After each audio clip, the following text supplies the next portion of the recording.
Assalamualaikum warahmatullahi wabarakatuh. Perkenalkan, nama saya Puja Oktavia Srianti, NIM 230536 dari Prodi Pendidikan Ekonomi. Baiklah, di sini saya akan menjelaskan mengenai materi evolusi teori manajemen. A. Teori manajemen klasik. Teori manajemen klasik adalah salah satu pendekatan utama dalam studi manajemen yang muncul pada awal abad ke-20. Pendekatan ini berfokus pada struktur organisasi, fungsi manajerial, dan cara mengoptimalkan efisiensi operasional. Terdapat beberapa tokoh dan konsep utama dalam teori manajemen klasik. Yang pertama, manajemen ilmiah oleh Frederick Winslow Taylor. Yang kedua, prinsip-prinsip administrasi oleh Henry Fayol. Yang ketiga, manajemen birokrasi oleh Max Weber.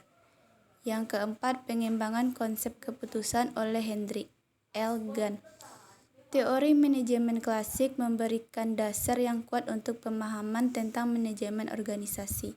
Meskipun telah dikritik dan diperluas oleh teori-teori manajemen modern seperti teori kontingensi dan teori sistem, kontribusi dari tokoh-tokoh tersebut tetap relevan dalam konteks pengelolaan organisasi saat ini.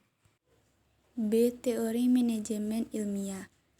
Teori manajemen ilmiah, seperti yang dikembangkan oleh Frederick Winslow Taylor, adalah pendekatan dalam manajemen yang berfokus pada penggunaan metode ilmiah untuk meningkatkan efisiensi kerja dan produktivitas. C. Teori organisasi klasik. Teori organisasi klasik merujuk pada pendekatan dalam studi organisasi yang muncul pada awal abad ke-20.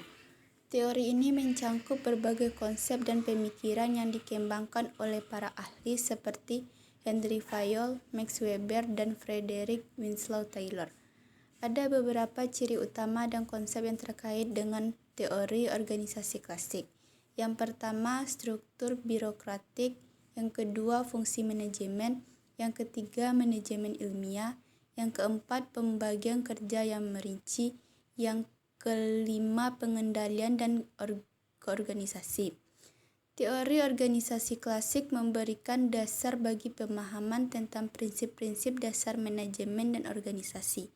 Meskipun telah dikritik dan dikembangkan lebih lanjut oleh teori-teori manajemen modern, kontribusi dari para ahli tersebut tetap menjadi fondasi penting dalam pengelolaan organisasi saat ini. D. Pendekatan hubungan manusia.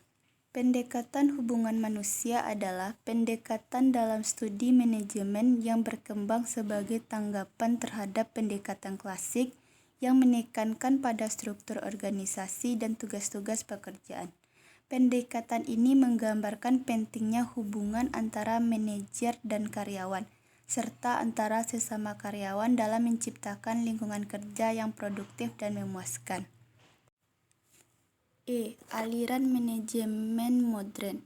Aliran manajemen modern mengacu pada berbagai pendekatan dan teori manajemen yang berkembang setelah era teori klasik dan hubungan manusia. Aliran ini seringkali mencoba mempengaruhi dan mengatasi keterbatasan dari pendekatan-pendekatan sebelumnya. Ada beberapa aliran manajemen modern yang signifikan. 1. Manajemen sistem. 2. Manajemen kontingensi.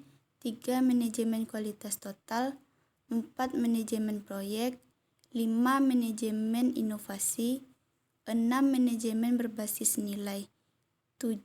Manajemen berkelanjutan. Aliran-aliran manajemen modern ini terus berkembang seiring dengan perubahan dalam lingkungan bisnis dan teknologi. Mereka menawarkan pandangan yang lebih dinamis dan terpadu tentang bagaimana organisasi dapat mencapai tujuan mereka secara efektif dan efisien dalam era yang terus berubah. F. Perilaku organisasi. Perilaku organisasi merupakan bidang studi yang mempelajari perilaku individu, kelompok, dan struktur organisasi dalam konteks lingkungan kerja. Pendekatan ini mencoba untuk memahami bagaimana individu dan kelompok berinteraksi di dalam organisasi, bagaimana organisasi membentuk perilaku karyawan, dan bagaimana faktor-faktor eksternal mempengaruhi perilaku organisasi secara keseluruhan. Baiklah, hanya itu yang dapat saya sampaikan. Semoga bisa bermanfaat bagi yang menonton dan mendengarkan. Dan mohon maaf jika ada kesalahan dalam pengucapan kata dari saya. Terima kasih. Wassalamualaikum warahmatullahi wabarakatuh.